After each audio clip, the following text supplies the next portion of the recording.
Today I want to talk about the problem of entrenched ideology. But before I get to the nitty-gritty and the details of that, I want to take a little excursion into the realm and world of linguistics. And we're talking a bit about Noam Chomsky, both his political stuff and his linguistic stuff. So many people call Noam Chomsky the father of modern linguistics. He has, throughout his lifetime, come up with a number of interesting and oftentimes highly plausible theories to explain the mechanisms by which language works. Indeed, language universally works. And over time, he has changed his mind, strangely enough, on how these mechanisms work. There was a time when these things were called transformations. And at this point in time, we still talk about UG, universal grammar. And these are all his ideas.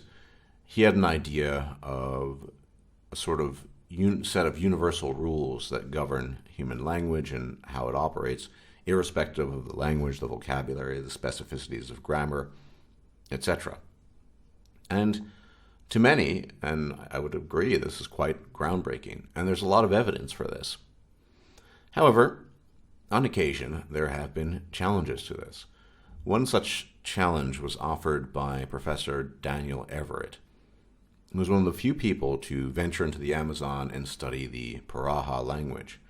The Piraha language is exceptionally difficult. It is a language that apparently evaded most people for the better part of 2 or 3 decades in attempting to learn it. Everett was very talented. He spent about 20 years studying it. Eventually, he became fluent. Now, in understanding Piraha, and I don't speak or know Piraha, Everett came to realize that there might be properties within this language that challenge certain universal tenets claimed by Chomsky and his acolytes. The primary one is the property of recursion. He claimed that recursion was falsified. Now, I've talked about recursion in the past, the distant past, and indeed recursion is a property that exists in mathematics and information science, computer science. Specifically and overly simplified, recursion in language is the ability to create multiple clauses embedded within one another over and over again. An example in English would be, Mary told Sue that the cat was shedding all over the sofa, because of which they had to get rid of the sofa and get a new one, and get rid of the cat because their daughter had an allergy, etc., etc. You can just create an endless stream of embedded clauses here. I mean, that is overly simplified, but basically that is what recursion is in language. And all languages, it has been observed or claimed, have this property of recursion. You can essentially implement an endless amount of information within a finite space, and that is a universal property of language, it is claimed. Everett claims, and he is the expert on this, that that's not the case at Piraha. Piraha is also one of these languages that doesn't have a complete counting system. I think it goes up to 3, maybe. Now, when Everett brought forth evidence of this, and I think he's one of the few people that actually is extremely competent at Piraha, other people doubted it, of course, because the universal belief was in universal grammar, and there were no exceptions. Chomsky, who knows nothing about Piraha, as much as I do, which is nothing, claimed simply dismissed him as a fraud, and that his claims had no basis. Rather than entertaining the idea and the thought that perhaps, just perhaps, this might have been an exception, or if not an exception, one can formulate or reformulate certain rules. Now, having been outside of the linguistics business for many years now, and not knowing Piraha, I could imagine a scenario where the tenets of universal grammar still hold, even within the context of Piraha. It might be, for example, that recursion is in fact a universal property of all language, a universal potential property, provided the environment into which the language is born and in which it exists can support this property. And maybe there are different reasons why it is and is not supported. As I pointed out just prior, many languages have very simplistic counting systems, 1, 2, 1, 2, 3, 1, 2, 4, 3, 4, etc. You can see this throughout. It's to the best of my knowledge, Korean never had a system of counting beyond 100, and so they borrowed words beyond 100 from Chinese, and that's why they have a sort of a Sino-Korean counting system with different functions. Just one example. This is, of course, in the distant past. So it might be that you need to have certain environmental conditions that activate recursion in language. I don't know. But this would be a way that is still plausible to advocate for the property of universal grammar without being completely intellectually dishonest. At least you're entertaining a new hypothesis. But that is not what Chomsky did. He dismissed Professor Daniel Everett as a fraud and said, I'm not going to even bother. He has a long history of this. Now, moving away from the discussion of linguistics, we move into the realm of politics, and as many of you know, Chomsky has been a staunch and long-term advocate for, how should one put it, a kind of left-wing libertarianism. He's basically extreme leftist at the end of the day. You could go into specifics as to what he refers to himself as. He claims that libertarianism in the United States has been corrupted, whatever. He's very left-leaning. And you'll notice that there's a relationship between his theories of language and his theories of human beings in general, political institutions, power structures.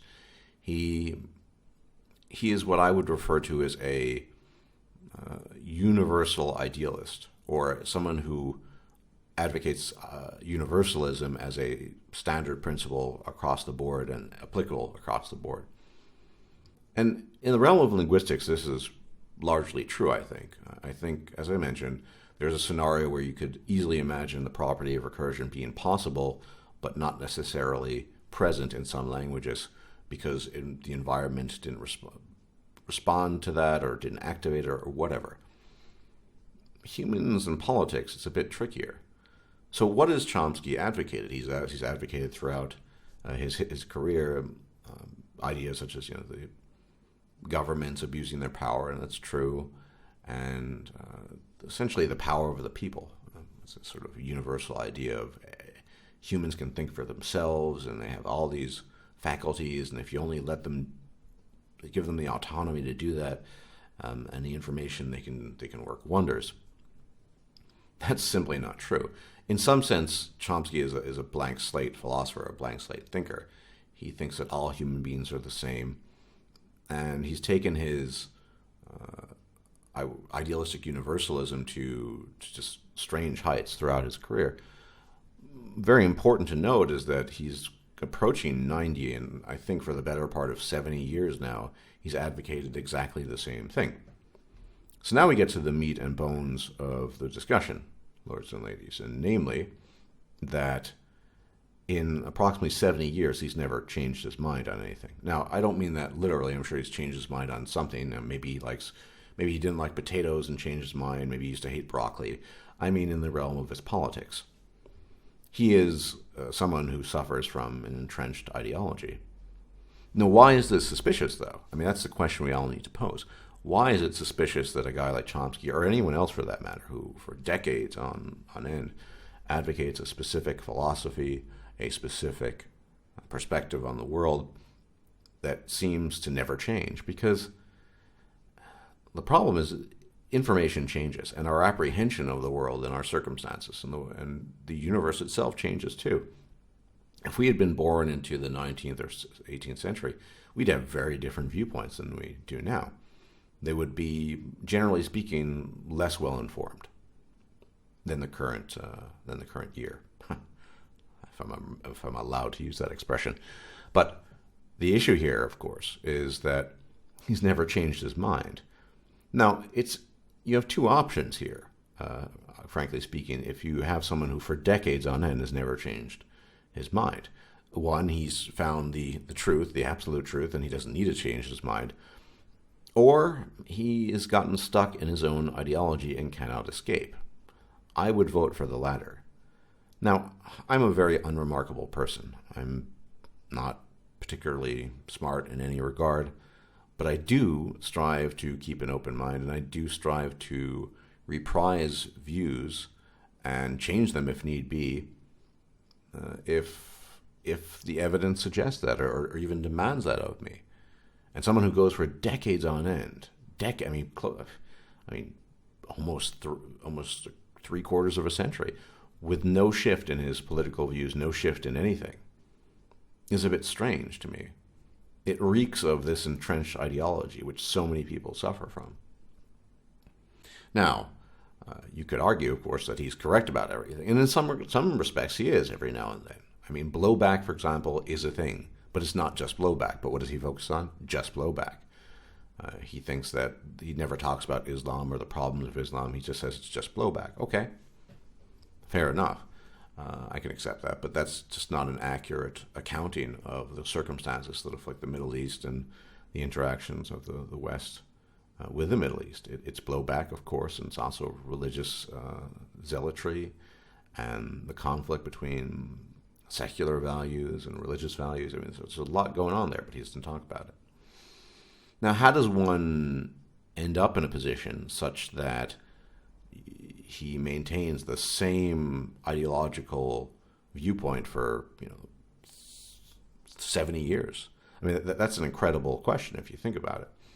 And in reflecting upon this, I've come to two conclusions, or rather a conclusion that is composed of two answers, or two possibilities.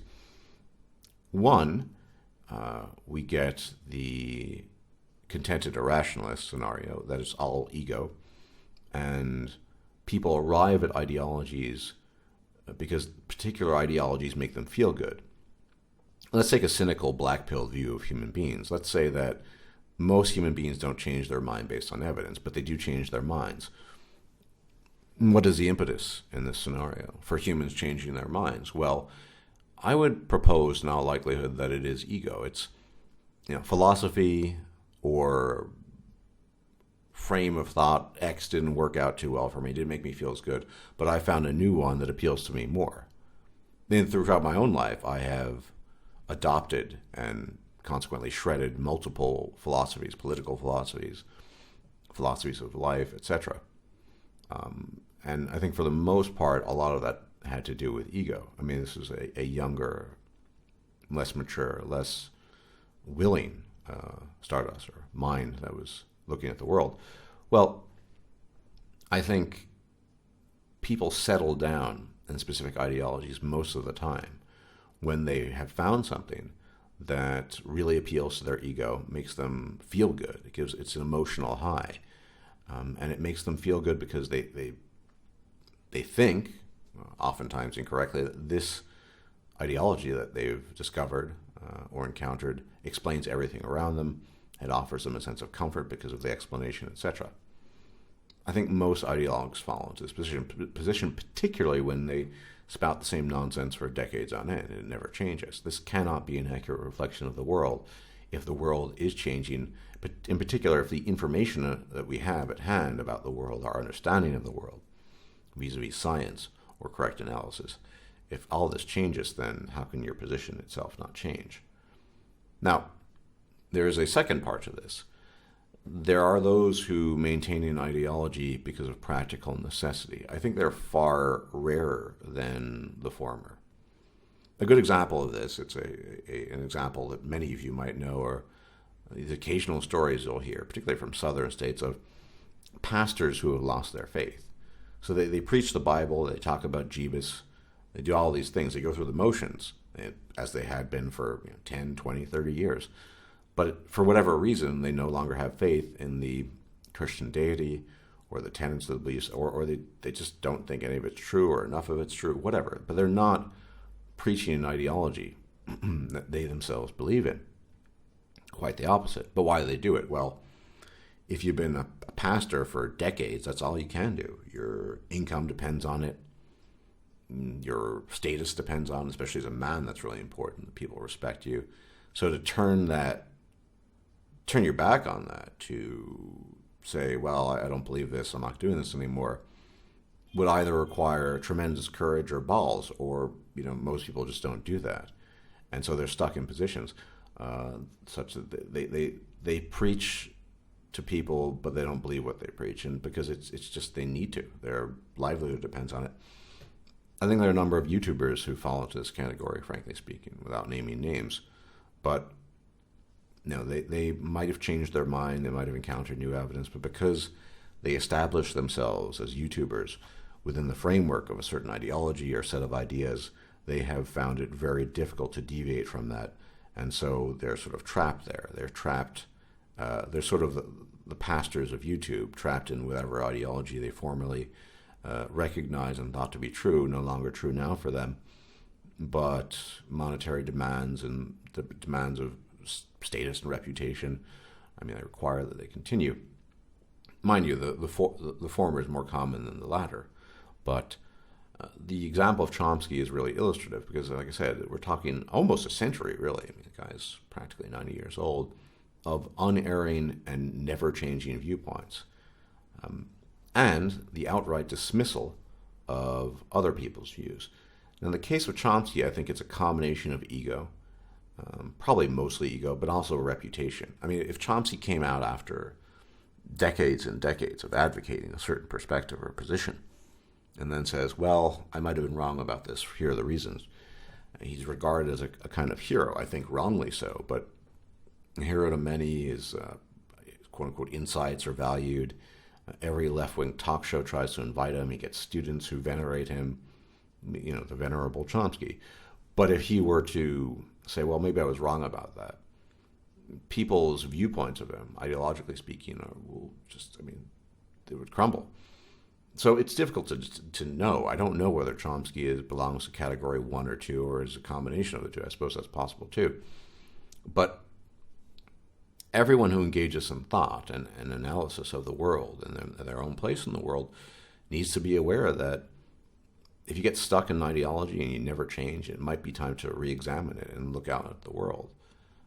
The world is a complex place. It doesn't really have a spot for unchanging, rigid ideologies. And those people who cleave to that will end up in one or two or both of these categories.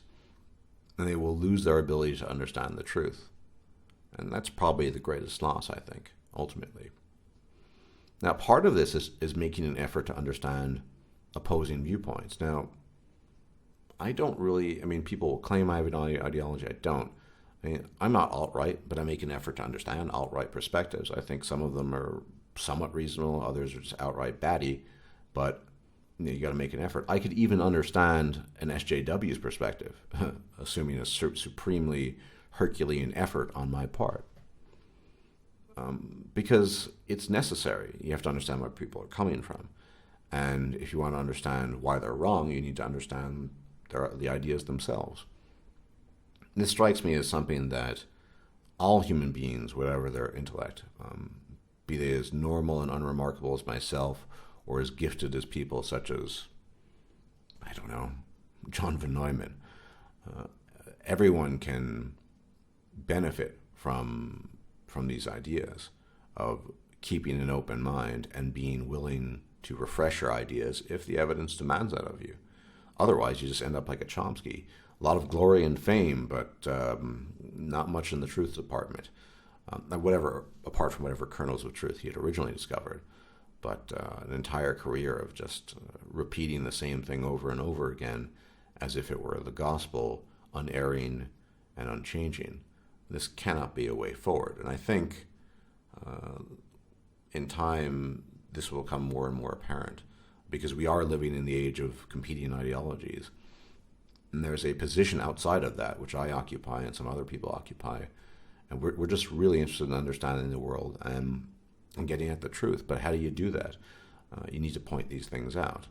So anyway, those are my thoughts on entrenched ideology and how it develops and how it sticks around and why we need to do our best to avoid it.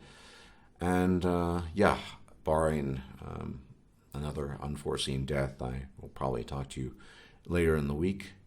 And as always, may the gods watch over you. Bye-bye.